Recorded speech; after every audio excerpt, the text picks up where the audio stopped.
কোথায় রেখেছি দেখো, এখন বার করছি একটা একটা করে।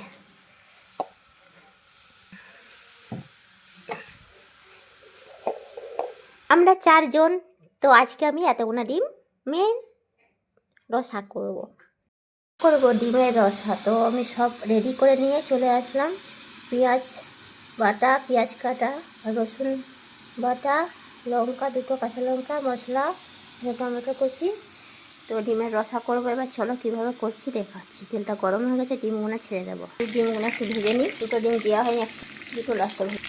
যে ডিমগুলো ঠিক এমন হালকা করে ভেজে নিয়েছি। এবার আমি তেলের মধ্যে ওই ডিম ভাজার তেলেই কালো জিরা, তেজপাতা ফোড়ন দিয়ে দেবো।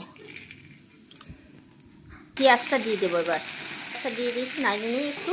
তারপরে দেবো পেঁয়াজ বাটাটা, তারপরে রসুন বাটাটা একটু ভাজা হয়ে আসলে পেঁয়াজটা এমন লাল হয়ে এসেছে। এবার বাটা পেঁয়াজটা দিয়ে দেবো। বাটা পেঁয়াজটা দিয়ে দিলাম, এবার নাড়বো। প্রায় 4-5টা এমন কালো হয়ে গেছে কেন বলুন তো? এই যে ডিম সেদ্ধ করেছি, ডিম সেদ্ধ করার পর এমনি কালো হয়ে গেল কেন? কোনো গরম জল কিংবা কোনো সেদ্ধ জিনিস করলেই কড়াইয়ের ভেতরটা এমন কালোই হয়ে যায়। এবারে আমি রসুন বাটাটা দিয়ে নেব। রসুন বাটাটা একটু ভাজা ভাজা হয়ে আসলে পেঁয়াজের সঙ্গে টমেটোটা দিয়ে দেবো। এখানে আমি দুটো বড় বড় সাইজের টমেটো দিয়ে দিলাম, কেটে রেখেছিলাম। টমেটোটা একটু ভাজা হয়ে গেলে তখন মশলাটা দিয়ে নেব। এবার আমি মশলাটা দিয়ে নেব। এখানে আছে জিরে গুঁড়ো, ধনে গুঁড়ো আর হলুদ গুঁড়ো, সব মিক্স করা রয়েছে।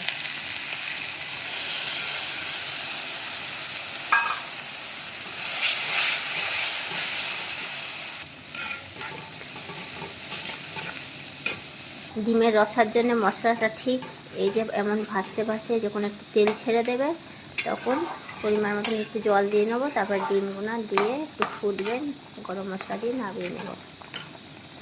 মশলাটা হালকা হালকা করে শুকিয়ে আসছে, তেল ছাড়ুক।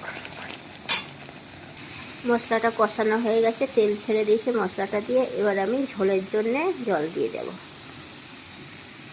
এই যে ডিমটা ঝোলের জন্য জল দিয়ে নিয়েছি।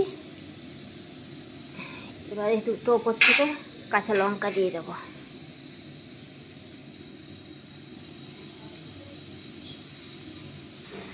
ঝোলটা ফুটে রয়েছে, এবার আমি ডিমগুলো এক একে দিয়ে নেব। ওহ বন্ধুরা, ডিমের রসার খালি ঝোলটার কালার দেখো, সেই কালার।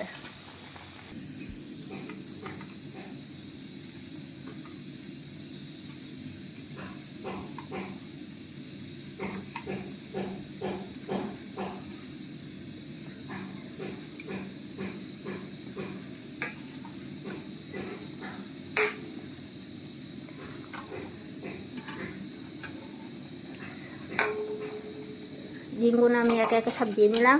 বন্ধুরা, এখানে আমি কটা ডিম দিয়েছি বলবে তো, দেখবো কে কতটা ভিডিওটায় ধ্যান দিয়েছো।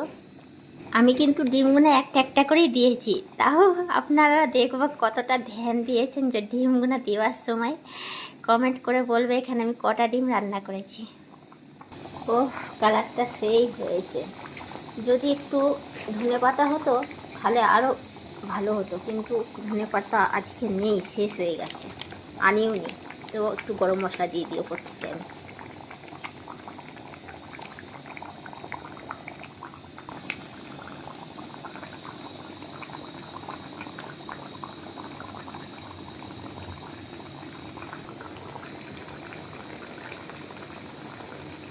তো একটু ডিমটা নেড়ে দিই। আবার হয়ে গেছে ডিমের রসাটা। এবার আমি গ্যাসটা বন্ধ করে দেব।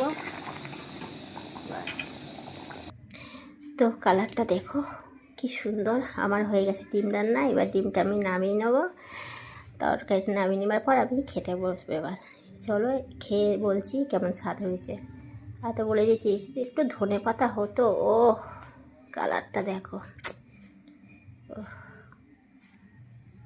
গ্যাসটা বন্ধ করে দেওয়ার পর ধীরে ধীরে যেন কালারটা উঠছে ডিম রান্নার। ওহো, বলবে যে নিজেই রান্না করে নিজেই সুনাম করছে। তা না বন্ধুরা, সবাই জানি সবাই রান্না করতে পারে, তবে একটু কোনো জিনিস যদি বেশি ভালো হয় তো নিজের নিজের বলতে ওই জিনিসটা বেশ ভালোই লাগে। আর কেউ যদি একটু সুনাম করে আরও মনটা ফুলে যায়। ওহো কি কালার সেই। চলো তাহলে এবার খেয়ে বলছি। শুধু কালার দেখলেই হবে না, বলে না রূপ থাকলে হয় না, গুণ থাকার দরকার। তো রূপ দেখে কাজ নেই, যদি গুণ থাকে তাহলেই কাজ আছে। কালার দেখে কি হবে, যদি খেতে স্বাদ হয় তাহলেই জানবো ও সেই স্বাদ। তাহলে লোভনীয় ডিমের ঝোল, ডিমের রসা, ডিমের ঝোল ডিমের রসা যা বলবে, খেয়ে বলছি কেমন স্বাদ হয়েছে। দেখতে তো বহুত সুন্দর।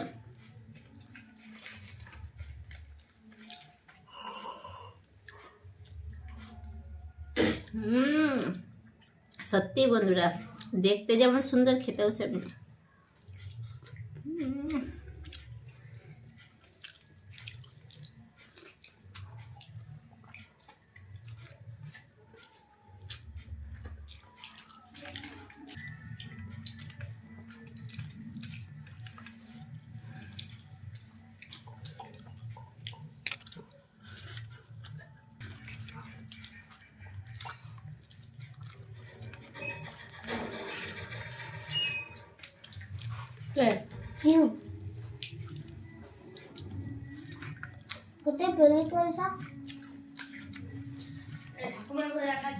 আমার মতো আমি ডিমের রসা করে খেয়ে দেবো বন্ধুরা। ও হো, সেই স্বাদ।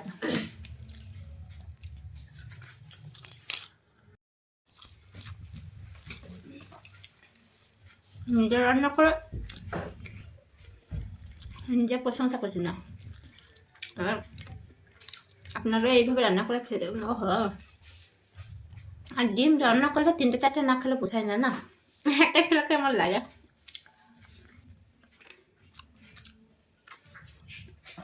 মানে ডিম খেলাম আর একটু গ্রেভি নেই, ভালো লাগবে। একটু গ্রেভি নিয়ে নিলাম। ও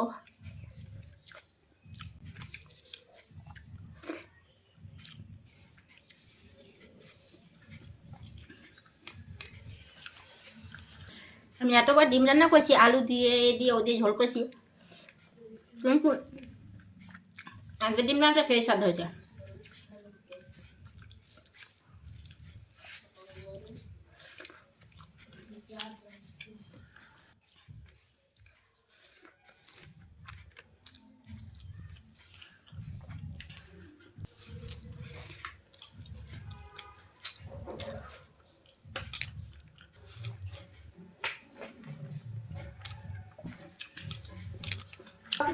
আমি চান করে আসছি, আমি রাতে খাবার সঙ্গে দুটো খাবো। হ্যাঁ হ্যাঁ,